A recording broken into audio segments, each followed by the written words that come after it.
What is up, everybody? My name is Justin French, covering music for those who care, and right now I'm taking a look at the new studio album from Machine Head. This one is entitled Catharsis. So, last I heard from Machine Head was their last album, Bloodstones and Diamonds, which I think was a pretty heavy album in my opinion. I really enjoyed the crushing groove metal riffs and the singing from Rob Flynn. Now on this one, I'm going to go ahead and be blunt on this album. I think, in my opinion, this album is really going to divide fans in the fan base. I mean, well, we kind of already have enough of that going on nowadays. I don't mean they're going to divide fans like Linkin Park or All Time Low kind of divide fans because of how it sounds, but in my opinion, this album just goes pretty much all over the place. Think of it like a kid that just had a bunch of chocolate and is just jumping off the walls. This is pretty much how this album goes, because it goes in one direction, then it goes to another. It goes from like rap metal to nu metal to folk in some places. It pretty much goes all over the place on this record, and like I said, this is going to divide fans. And for me, I'm going to go ahead and say that I'm not too big a fan of this record. The first single that we got off of this thing was Beyond the Pale, and it had some nice groovy riffs that kind of reminded me maybe a little bit of Pantera-ish in the grooves department. But it was a okay song. It wasn't something that I really came back to. What I did come back to was the track that came after that, which is the title track, Catharsis. And I kind of enjoy the clean singing that is on this track. I know a lot of people are kind of confused about that. But me, I kind of enjoy it a little bit, and I like the guitar riffs that play within the track. And then the fan base kind of got a little more confused whenever we got the other singles, Bastards and Kaleidoscope. I mean, I was kind of itching my head on Bastards because this is supposed to be more of a, according to Rob Flynn, folksier song, which, because it only uses like 4 chords, and in my opinion it just feels very weird, especially for a Machine Head song.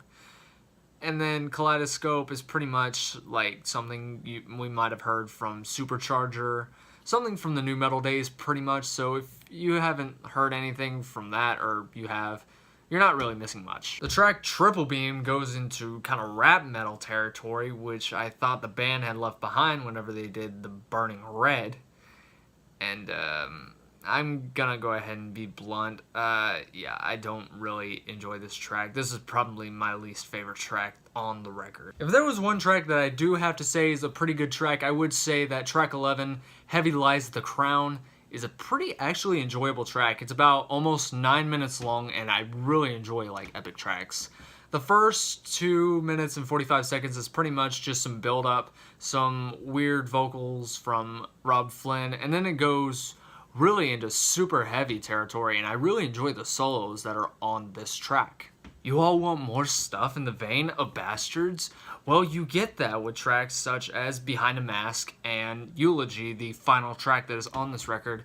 And I do kind of enjoy Behind the Mask. I actually like the kind of acoustics that play throughout that track. And then Eulogy is just a boring closer, especially for a record like this. And Bastards, you kind of already know my opinion on how I stand on that one. One more thing I do have to mention about this album is the production on this sounds really cheap. I really hate the guitar tones that are on this thing.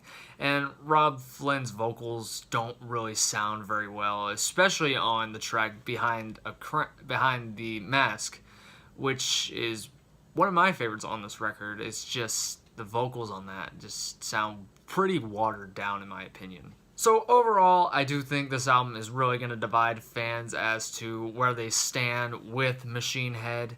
If you're looking for something straightforward, heavy, I don't think you're really going to get that on this. This just goes all over the walls. If you like rap metal and groove metal in some places, folk, in my opinion.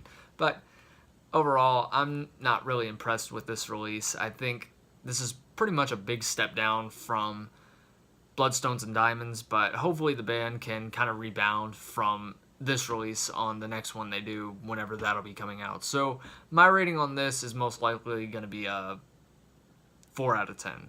So anyways, thank you all for watching this video. If you would like to subscribe to my channel, you can click right over here to catch up on more content or watch another video. If you want to see the last video I did, you can click right over here to catch up on that. So anyways, thank you all for watching. Hope you enjoyed, and hope to see you soon.